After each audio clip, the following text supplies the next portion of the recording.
Tapos isinama po ng LEDAC, Legislative Executive Development Advisory Council, chair ng Presidente mismo, ang Contra Dinastia Bill sa priority legislative measure. So,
Right side daw po.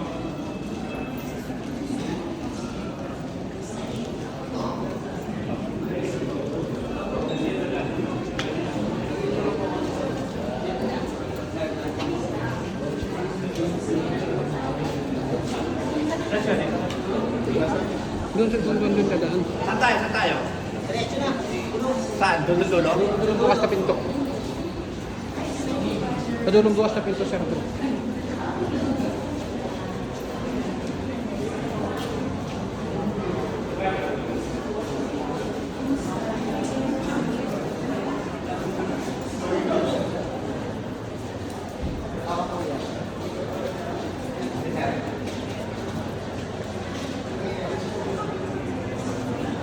Lamig ah. Pero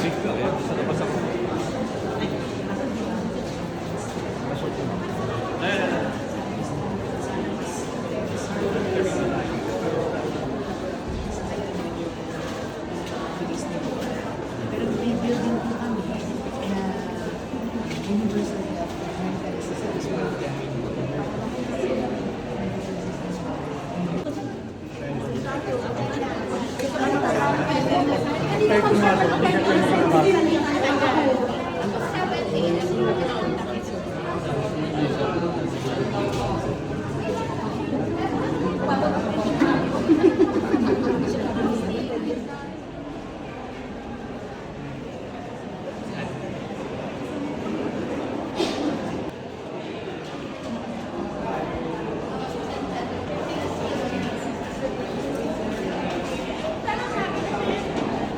Paps, labas muna ako ah. Sige po, boss.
Naka-side view.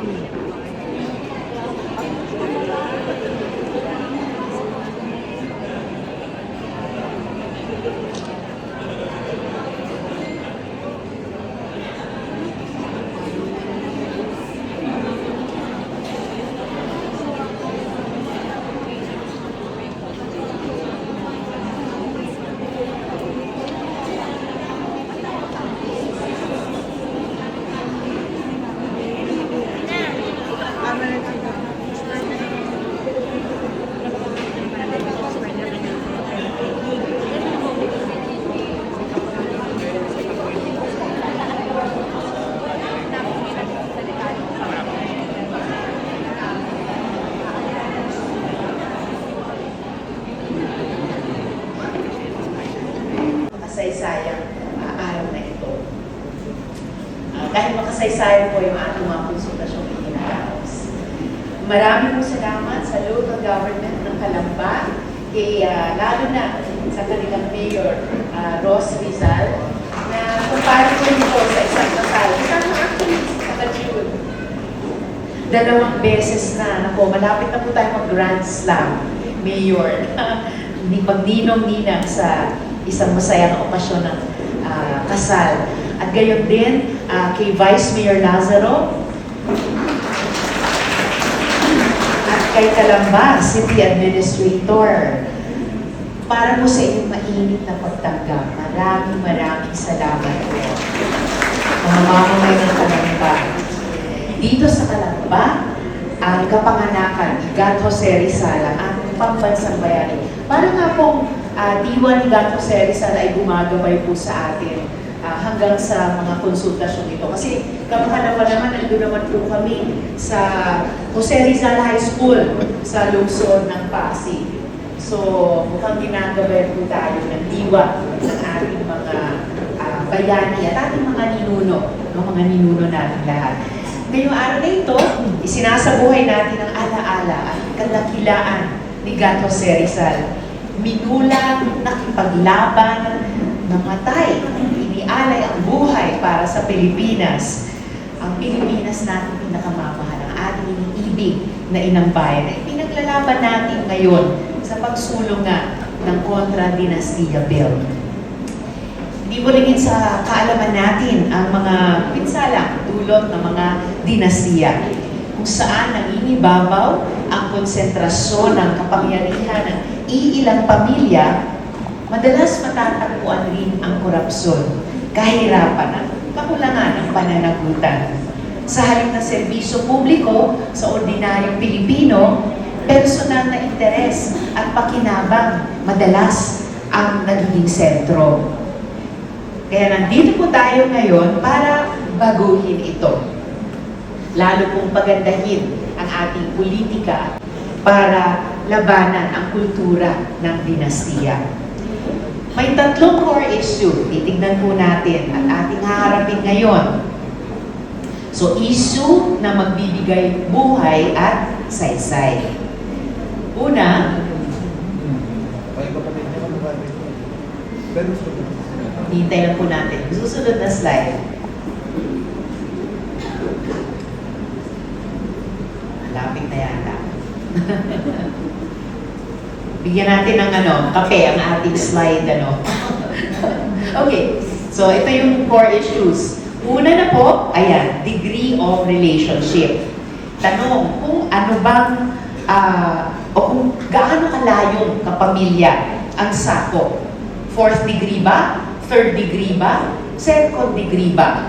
Dahil gaya ng pinagsisimula namin pag-usapan ni Mayor Naji, ganyan po, iba't ibang degree ang nasa mga panukala sa Senado. At balita ko po, gayon din sa House of Representatives na mga nakahain.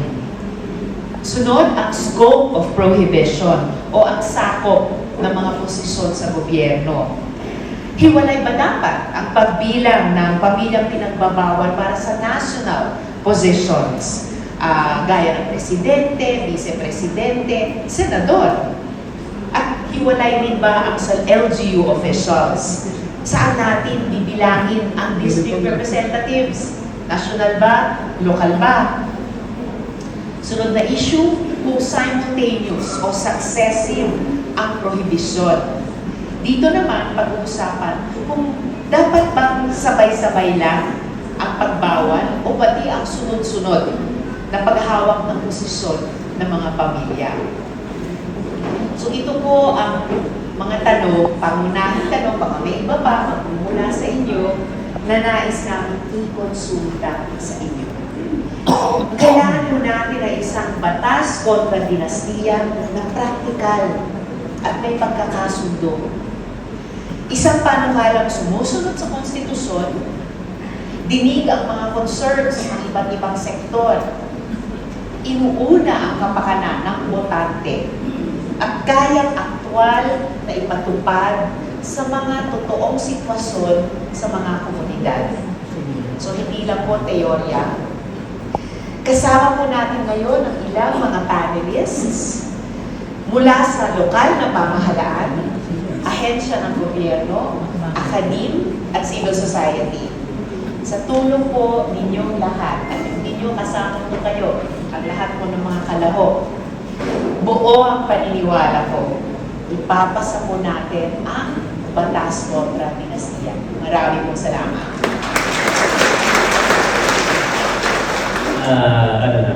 Even though beyond dun sa existing prohibition, but still na-utilize nila their power of appointment. Ano ba? Yun lang siguro po muna sa Pinaka-main pag-asa po ngayong Congress na maipasa natin ang isang kontra dinastiya law. Dahil gaya ng pinagkakwentuhan natin ni Mayor Nadia kanina lang, sa Senado pa lang, 6 ang mga panukalang inihain namin 7 may akda. So, kumbaga, sa simula pa lang, 1/4 na ng Senado ay ipagnanais na magpasa ng isang batas. At 2 sa fellow authors ko, nung pinag-usapan nila yung panukala nila sa committee hearing pa lang sa Senado, sabi nila, ako mismo, sabi nila, galing sa isang dynasty. Pero gusto kong buksan pa, luwagan pa ang espasyo ng ating politika sa mas maraming kababayan. So hindi lang galing sa dinastiya namin. So nakakatuwa. Balita ko po sa House, meron silang higit 20 panukala. So tapos yung speaker nila, majority leader nila, ay mga may akda rin. Tapos isinama po ng LEDAC, Legislative Executive Development Advisory Council, chair ng presidente mismo, ang Contra Dinastia Bill sa priority legislative measure. Wala sila nakapwesto. So, ang ginagawa po ng iba, kahit may mga saloobin, nananahimik na lang. Or mamimili ka. Lalaban mo o mananahimik ka. Sa political dynasty po kasi, nangyayari dito po na nag-overpower sila. At nagagamit po na sa halip na sila ang naglilingkod sa atin, tayo po ang naglilingkod sa kanila. Yun po ang nagiging kalakaran. At yun po kanilang pamamaraan na ipinapasa ay nag-aalis po ng karapatan sa iba na makapaglingkod po sa atin kahit mayroon po silang pagpalagay ng patas na kakayanan o maaaring mas higit pa. Kaya po ang nangyayari, naiisang tabi. So may mga programa po na paulit-ulit na lang, hindi na po nagkakaroon ng improvement dahil tinutuloy o naiiwanan na lang. Hindi po nagkakaroon ng pagkakataon, lalo na po ang mga kabataan natin ngayon na matatalino, na makapagbahagi ng bagong kaalaman para po sa masikaulan natin. So, para po sa akin, personally, at may mga solo parent po akong hiningaan din ng opinion at ang mga kapitbahay ko po ng mag-receive government invitation, sila po ay tumutulog din. At kagaya po ng sinabi, mahirap, pero hindi yung posible. Dahil tayo po ang nagluluklok sa kanila, so ibig sabihin, ang taong bayan po, ang may karapatang mamili ng kung anong gusto natin na mas nararapat at nakabuhay. Tingnan naman po natin ang panelists natin mula sa Philippine Metal Workers Alliance, June Lozano. Kumpare ko rin sa sobrang masaya na sana na kumpare din natin si Mayor. Good morning po, Sen, Mayor, and sa lahat po ng panelists, Vice. Good morning po sa mga kalambing nyo, magandang umaga po sa aking taga-albat po. So siguro, alam naman natin yung epekto ng political dynasty sa ating pamayanan. Pumapasok doon yung sila na lang yung nag-aaral ulit sa isang lugar. Pero sa Leprosay naman, i-explain din mo namin yung kagandahan, yung perubahan o may isa sa batas po yung anti-dynasty law dahil hindi lang mo ang labor ang pakikinabang kundi ang mamamayan. Medyo basahin ko lang po. Una po, sa anti-dynasty law, mas maayos ang pamamahala at mas basic na pagpapatupad ng mga batas at paggawa. Ang political dynasty madalas iniugnay sa concentration ng kapangyarihan sa ilang pamilya, patronage politics, at kakulangan sa pananagutan. Kapag isang pamilya ang matagal na nasa poder, ay maaari nitong masunahin nila ang sariling interes kaysa karapatan ng publiko. Kung may papatupad po natin ang anti-dynasty law, ay maaari itong magpigitaan sa maraming bagong leader. Magpalakas ng pananagutan ng mga opisyal. Mapabuti at mapatupad ng labor laws tulad ng tamang sahod, benepisyo, at biglas sa kondisyon sa trabaho. Sa kalaunan, maaari itong mapalakas ang proteksyon ng mga manggagawa at mabawasan ang pang-abuso. Yung ikalawa, mas bukas ang oportunidad ng ekonomiya sa trabaho. Kapag kontrolado ng ilang pamilya ang politika, madalas po, pati oportunidad sa negosyo at trabaho ay na-influensyahan nila. At maaari itong halangan ang pati sa kompetisyon. Alam naman po natin kapag nasa area, kontrol nila yung pagpasok ng mga investor. At kontrol lang nila ay sila na lang yung mamugunod sa lugar. Sa ilan ng mga kaidanas nila, maaari kong maging mas bukas sa ekonomiya sa mas maraming negosyante. Maaaring dumami ang oportunidad sa trabaho. Mababawasan ang sistemang palakasan sa pagkuha ng empleyado. Para po sa sektor ng paggawa, maaari itong maging resulta ng marami at maayos na trabaho. Pangatlo po, mas maraming reforma para sa kapanganan ng mga manggagawa.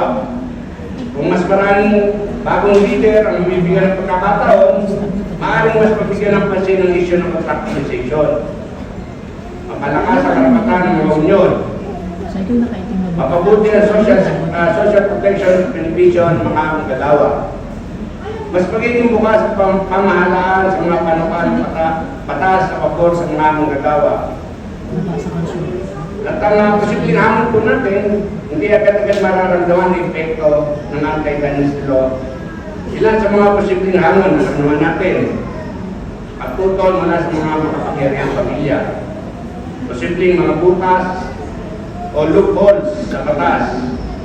Panandali ang pagbabago sa sistema ng politika. Kaya nga epekto nito sa sektor ng paggawa ay nakadepende sa maayos na pagpapatupad at suporta mula sa publiko. Anyway, good morning po sa ating lahat. Nakarating na po sa aming opisina na po ang invitation ng ating Senator Rizal Rivera with regard po sa ating anti-dynasty. I hope everyone here, I was reading the bill. Napakaganda po, tingnan po isa-isa talaga because the very definition itself, na-mention na yata po kanina, it's been 40 years since the passing ng Constitution. Nakasaad po sa ating Constitution, talagang bawal naman talaga ang concentration po ng power from a single family. Iniisa-isa ko po yung nagiging provision as to the political dynasty relationship.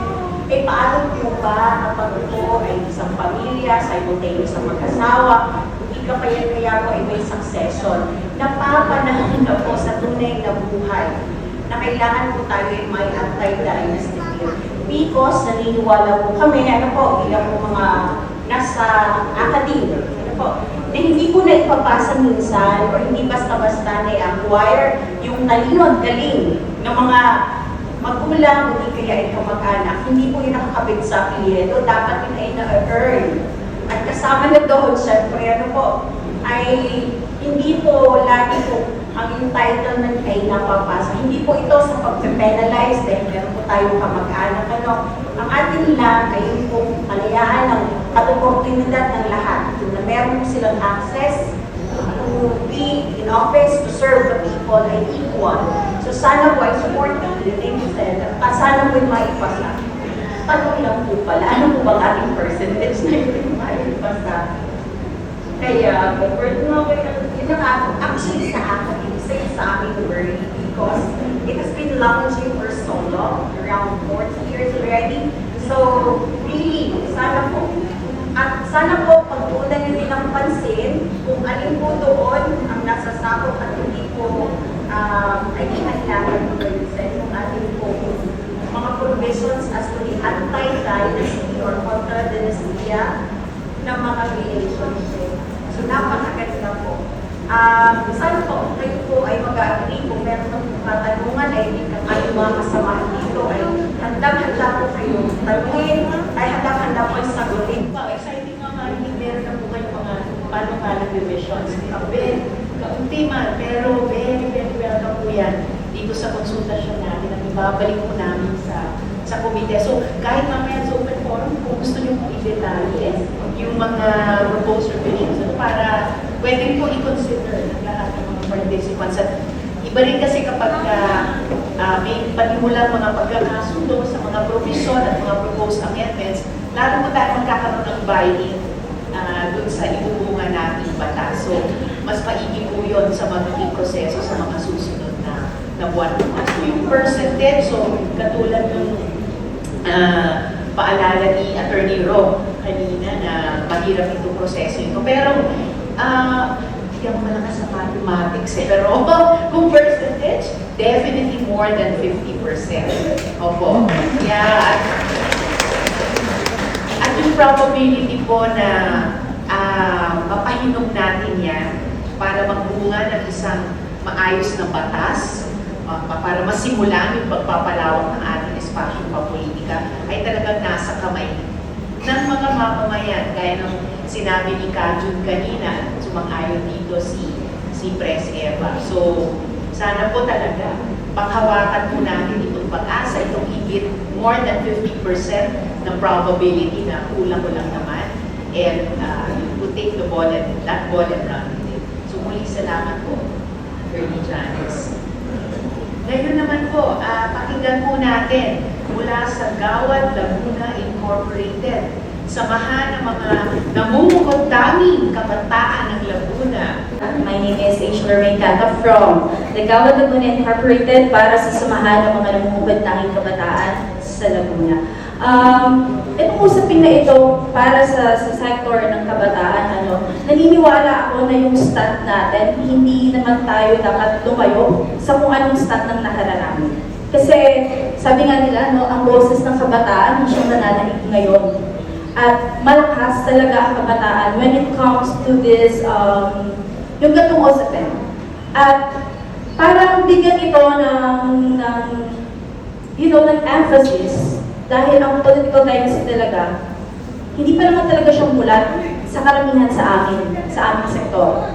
Maraming napakahalo dahil, pera talaga ang grassroot of all evils. At naniniwala na i-stand, labas man ako sa kung ano ang vision mission ng ating samahan, na yung political dynasty, of course, sa youth, yung mga anak nila, meron na silang easy access when it comes to politics. And I don't know if ano ba ang stand nila, if they wanted to retain, to prioritize their family legacy, or ano bang gusto nilang iparating sa atin, yung nepotism ba, na meron silang easy access when it comes to opportunities. No, nawawalan ng access yung mga talented from grassroots youth. So, wala tayong basihan kung ano ba talagang rason, pero sabi nga ng mga nakasama ko natin dito sa panel, hindi talaga dapat at hindi nararapat. At sa mata ng Diyos at ng tao at ng mga kabataan, nawawalan tayo lalo ng pag-asa. Kasi mas nakikita natin na may umaangat at mas maraming nasa rito.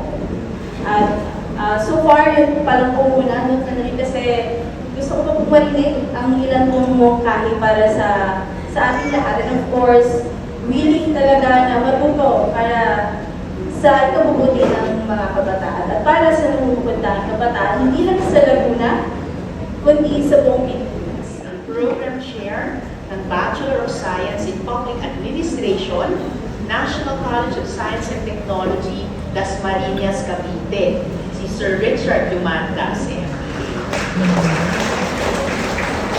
Magandang umaga po sa inyong lahat. Magandang umaga po sa ating Mateo. Ano nila, yung may-ari ng balita? Magandang umaga po sa lahat po ng sektor na narito ngayong umaga. Isang makadiyos, makabayan, makatao, makatalikas ang umaga po sa lahat. Mula po sa lalawigan ng Cavite, na alam naman po natin na literal, tungkol po sa usaping ito ay may malaking bahagi ng papaano natin mapipigilan o masasagot ang malaking katanungan tungkol po sa isyong ito. Kasama ko po ngayon ang mga estudyante at kabataan po mula po sa National College of Science and Technology at ang aking ilan sa mga profesor na nag-o-observe po dahil napaka-importante po ng pagpupulong ng ngayong umaga. Dahil ito po sa sektor po ng edukasyon ay napaka-importante kung nauunawaan natin yung kahalagahan ng ginagawa natin ngayong umaga. Tayo po ay binibigyan ng napakalaking edukasyon. Ano po? At ito pong edukasyon ay hindi po natin po pwedeng ipagsawalang bahala dahil napakahalaga po nito. Dahil ito po ang bumubog sa bawat isa sa atin ng kaalaman sa hindi lang po sa pag-intindi, pati na rin po sa pag-unawa sa mga bagay-bagay na maaaring makaapekto sa mga pang-araw-araw nating pamumuhay. Sa sektor po ng edukasyon, ang mga universities and colleges po ay nagre-represent ng mga estudyante, ng mga kabataan na sila po ay isa sa may malaking kontribusyon pagdating po sa numero kung paano po natin na binibigyan ng leader ang isang bansa. No? Sa larangan po ng edukasyon, napaka-importante po ng kanila pong opinyon at pananaw. At isa po sa amin pong palaging binibigyan diin ang kahalagahan ng salitang politika sa kaibahan sa salitang serbisyo publiko.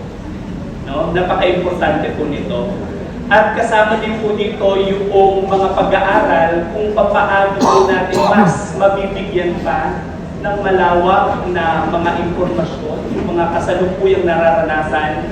Dahil ang usapin po ng anti-dynasty law ay talagang hindi po usaping politika lamang. May malaki po itong epekto sa ating kultura, sa ating pong sosyal at pang-araw-araw na pakikisama at pamumuhay, lalo na po sa pag-uugali. No? Yung values po natin ay isa po sa may malaking impact po ang nangyayari kung usaping ito.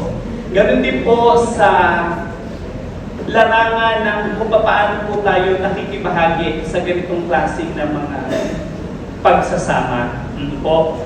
Kaya napaka-importante po na sa edukasyon po ay nabibigyang halaga po natin talaga yung salitang politika dahil sa pang-araw-araw po natin, even naman po sa ating personal, ay meron pong politika, bagamat sa iba-iba pong definisyon at dimensyon.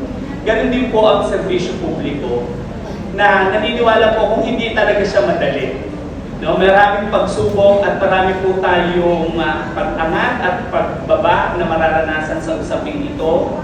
Ang sa larangan na po na edukasyon bilang isang mga public administrators na bumubuo ng burokrasya ng ating gobyerno dahil pinag-aaralan din po natin sa edukasyon kung paano po bilang mga public administrators ang paglatag ng pagpapahalaga at ganoon din po sa paggabay kung paano po yung mga panukalang batas na ito ay ipinapasya at ipinapatupad.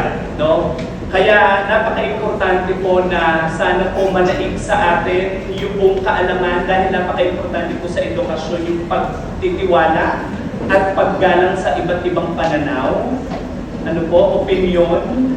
Kaya po sa mga kabataan na nag-aaral na sa amin naman po pang-araw-araw ding diskusyon sa loob ng classroom ay talagang ang hirap pong yung sinasabi nating freedom of academic expression. Ay mahirap po nating tantusin kung ano po talaga yung sinasabing opinion tungkol po sa bagay nito. Bagamat hindi nga po siya madali at mahirap, maraming pagdadaan. Napaka-importante po ng ating ginagawang ito para mas maunawaan natin at maintindihan kung paano po itong mga kabataan sa larangan ng edukasyon ay magbibigay po ng patuloy na pag-aaral. Napaka-importante po din kasi ng numero para po talagang maibigay po natin yung mga pananaliksik tungkol po sa issue ng anti-dynasty law. Hindi lang po leader ang binubuo natin sa paaralan, binubuo din po natin yung ating pagkatao. Kaya po, napaka-importante po ang pagpapakatao. Na sana po sa isyong ito, mardama at maintindihan ng mga nasa posisyon ang halaga na pinag-uusapan natin ito. Pabor man o hindi pabor sa nakararami dahil may iba-iba tayong opinion. Yun lamang po muna sa ngayon. So, ang kontra-dinastiya ay pang-politika, siya rin ay pang-ekonomiya, yung sinabi ni Kanju, at pang-kultura din at pang-lipunan na may kinalaman din halimbawa sa profesionalismo, sa burokrasya, may kinalaman sa edukasyon, sa ating pong lipunan.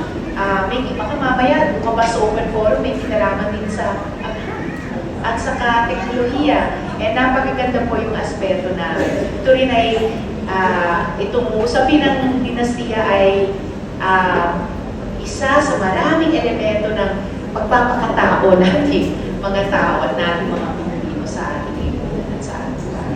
Maraming salamat po. Okay, ngayon naman po, pakinggan po natin ang isa ko pagsigni tungkol kay Pres Eva na sila po ang alkalde naman ng San Pablo City of Seven Lakes, San Pablo, Laguna, Mayor Naj Kapangada.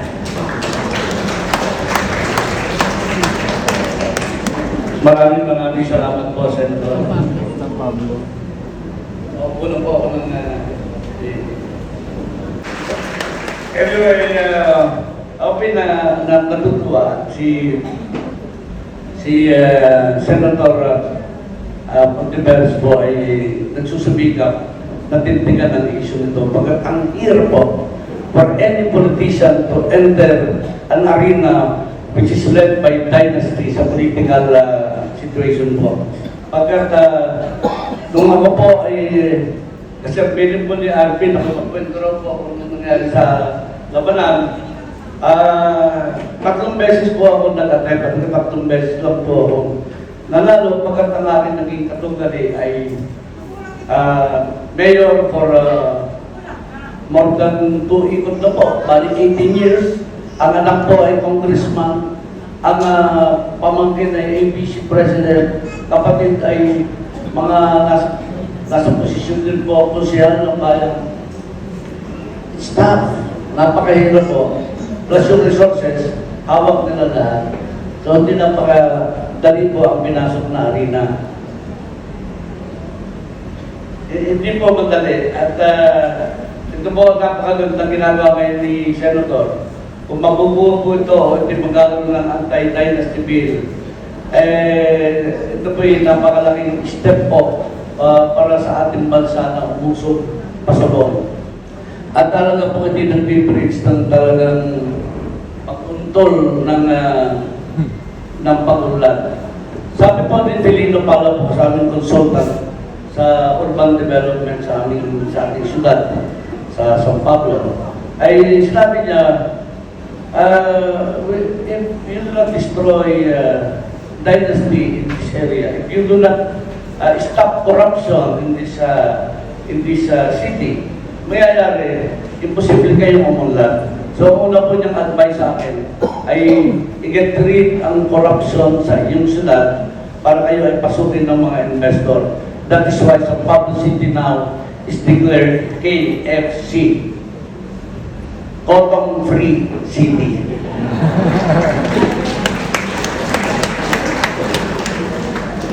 At kami po nila Mayor Rizal, kasama po ni Vico Soto, kami po ay nagsama-sama for yung pong samahan tinatawag na Mayors for Good Governance.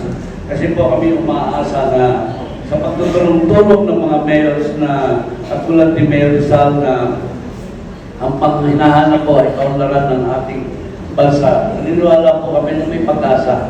At kayo po mga kabataan mo, kayo pong mawawala ng pag-asa. Pagkat laging mayroong pag-asa, and if we work together, we work behind the dreams of Senator Hontiveros, palagay ko po, talagang ating bayan po ay mayroon pa pong pinabukasan natin yung ulan. Ang nasa sa inyo po, nasa ng ating takilang bayanin, ng taga rito, sa Kalamba, nasa inyo talaga ang pag-asa ng ating bansa. But marami ko na po ng kwento, pag-ibig na 3 minuto na po ako, I'm only given 5 minutes. At gusto po na lang at this point, before I go back to my office, kasi ang dami ko naghihintay, ako po hindi na mag-aantay ng makasama sa panel. Kaya-kaya po sa mutil lahat ni Senator ang inyong mga itatanong. Pagkat na pag-aralan na po niya ng gusto ang bill natin. Kaya gusto ko lang po samahan niyo lang ako. Na kaya po ako nagpaparinig ng sadya ay para po awitan ng happy birthday. Ang birthday celebrant natin sa February 24, si Senator Hontiveros. Pwede po bang tayo po kayo? At kantahan natin ang happy birthday si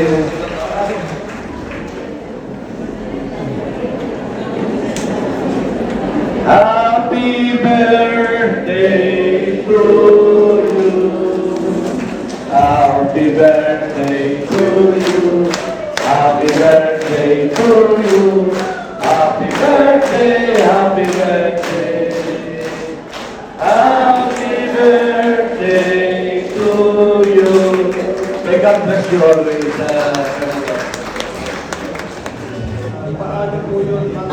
patigil para sa pag-expedite ng ating ginagawang gusto niya. Maraming salamat po at happy birthday po, Senator. Sige po, tapos isa po from the front line. Good morning po. I'm Narhana Panagsagan po from National College of Science and Technology, Public Administration student po. And so na-mention po ni Authority Gonzales kanina, our Constitution prohibits political dynasty para po hindi po para po malimit yung opportunities para sa ibang kababayan natin na mag-serve. But also, our Constitution protects the freedom po of people to choose and run for public service. So my question po is, paano po magabalance ng bill na to, yung equal access po ng for public service or yung public servants po with the constitutional rights po of individuals to run po? Sige, tayo pasabi po ng organization po. Yes. I'm a student po from National College of Science and Technology, Bachelor of Science, Public Administration student po. Okay. So, thank you. So, yung susunod po, before yung tanong po natin, pakisabi po ang pangalan, tsaka kung ang organisasyon na kinakatawan. Tapos, pilingin po natin na kung pwede, kagaya po nung ni Ma'am na nagsalita na kabataan, maiksi rin po ang inyong paglatag ng katanungan. So, mula po sa tayo sa likod.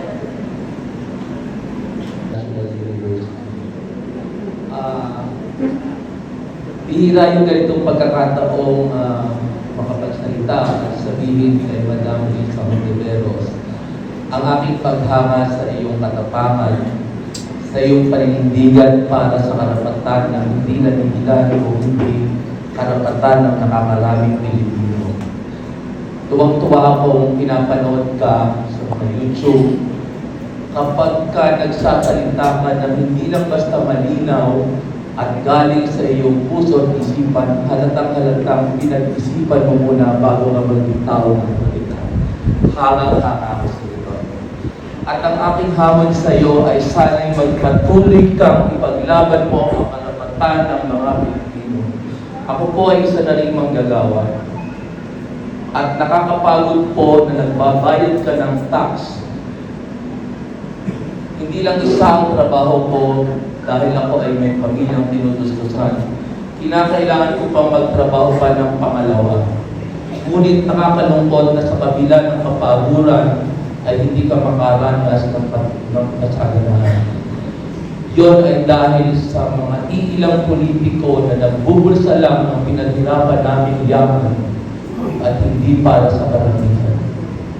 Ang usaping political dynasty ay sinasangayunan ko. Paumanin kung ako ay mangmang, kung mayroon man kayong nailatag na detalye ng anti-political dynasty. Pero ang aking tanong ay, may puwang ba kung sakali na ang isang kapamilya ay sadya namang may magandang hangarin at marami ng pagpapatunay na siya ay talagang makatao, makapilipino at may hangaring maglingkod, hindi magbulsa ng pera ng pinaghirapan ng mamamayang Pilipino. Yan po. So, balik po tayo sa panel.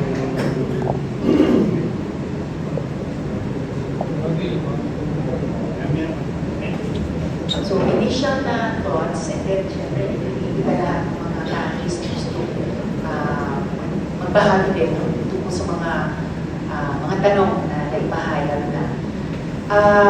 Kung may puwang dun sa bubuuin natin ang anti-political dynasty para sa mga dynasty, ang isang practical doon ay depende sa degree of consanguinity at affinity na mapagkakasunduan. Kasi kung fourth degree, yung ideal, ganun halimbawa yung panukala ko, sa house yung panukala ng akbayan, at kung di ako nagkakamali ng ML. Hindi, iba pa ng filial ML, sorry. Then, medyo mas mahirap na may mga dynasts na makakatakbo. At least sa mga ilang sumusunod na eleksyon. Depende rin kung maglalagay ba ng taning ang batas natin. May in perpetuity ba yan? Or may sunset provision ba yan? At kahit wala, ang bawat batas naman ay pwedeng i-review, di ba? Regularly at amyandahan habang nagbabago, halinawa, maganda ang sitwasyon on the ground. Paano mababalanse? Binanggit din po yun ng mga resource persons sa hearing, mga legal luminaries, paano balansehin yung pagsunod sa utos ng konstitusyon at yung karapatan ng isang mamamayan na nagkataong dahil siya na i-alok din ang sarili niya sa mamamayan at botante para maglingkod sa serbisyo publiko. Ang isa sa mga reflection sa hearing na talagang pinahalagahan ko ay may private or personal rights. Ginagarantiya talaga yan ng Constitution sa Bill of Rights. And at the same time, may collective rights.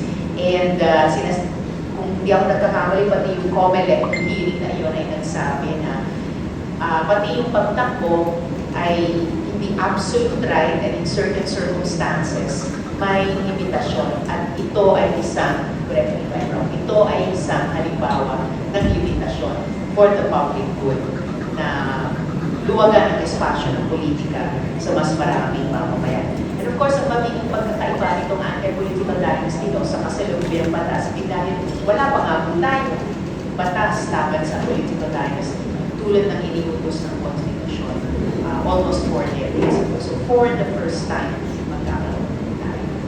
So I think si Attorney Janice gusto nito. A few comments lang dito sa kanina mga nagtanong. Based on sa tanong na kung bakit meron na lang ng Constitution and why pass this law. So technically kasi hindi yung nagkakamali, hindi po kasi self-executing yung provision ng anti-political dynasty. Nakasaad sa Constitution na bawal po ang dinastiya at ang sinubject pa po sa definition through a legislation or acto. Kapag sinasabi po kasi not self-executive, ibig sabihin nun, hindi po siya enforceable.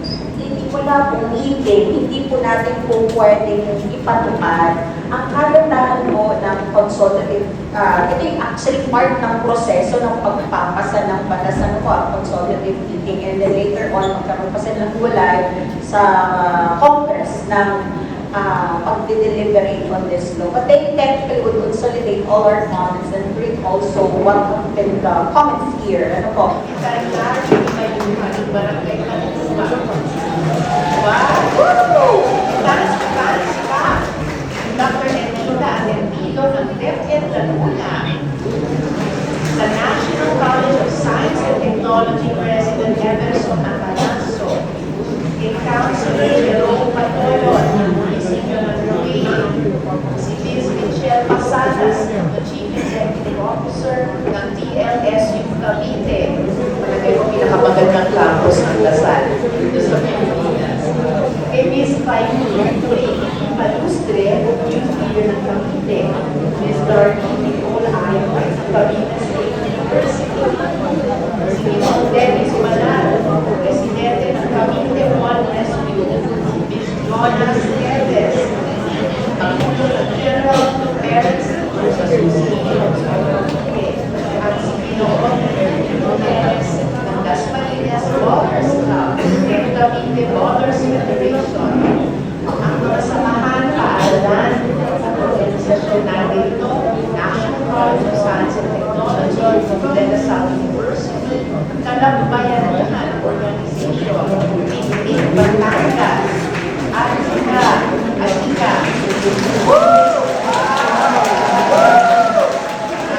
dami, Ladies of Democracy, Laguna, Women of Kapayapaan, wala tuloy. Asa na yun? Wala tuloy yung aking kinalanan ng mga samahan. So, nagpapasalamat po tayo sa bawat individual, sa naman at bawat organisasyon na na nandito.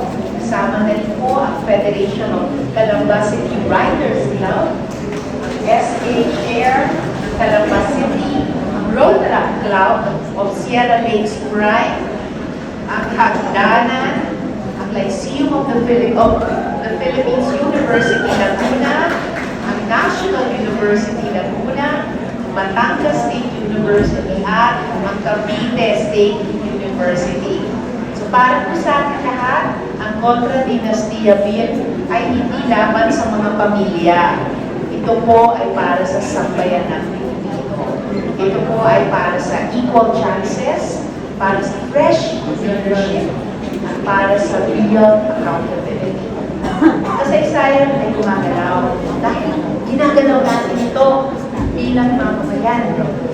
Gumagalaw siya dahil ang mga mamamayan ay nagkukulang nito. Iibitan po ang lahat ng meeting. Sama-sama po tayo, magsalita po tayo. Patuloy po tayo mag-organisa.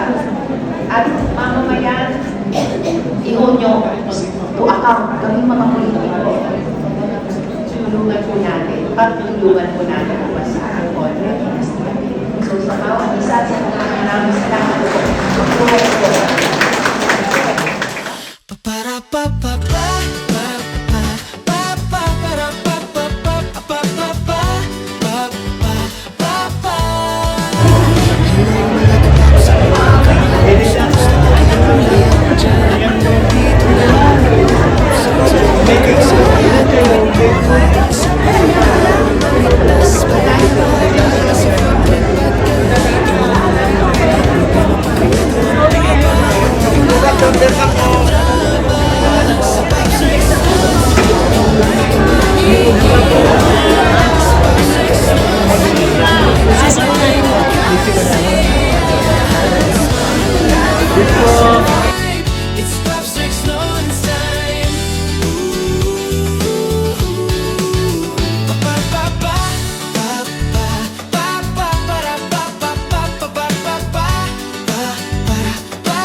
Mabigo sa ilang kaibigan, nandito pa rin ang inyong Pops Rex, never kanyang tatalikuran. Isang bagong araw na puno ng pag-asa, samahan nyo sa bawat tawa. Iwan muna ang lungkot at problema, pag kumpleto ang tropa. Tigil muna ang drama. Sa Pops Rex Notes, hindi ka maiiwan. Sa Pops Rex Notes, unlimited ang kasiyahan. Smile, laugh, relax and vibe. It's Pops Rex Notes time. Kahit anong bagyo, may liwanag pa rin. Basta't sama-sama kakayanin natin. May ngiti sa bawat laban ng buhay. Pops Rex Notes here to make you smile. Sa Pops Rex Notes, hindi ka maiiwan. Sa Pops Rex Notes, unlimited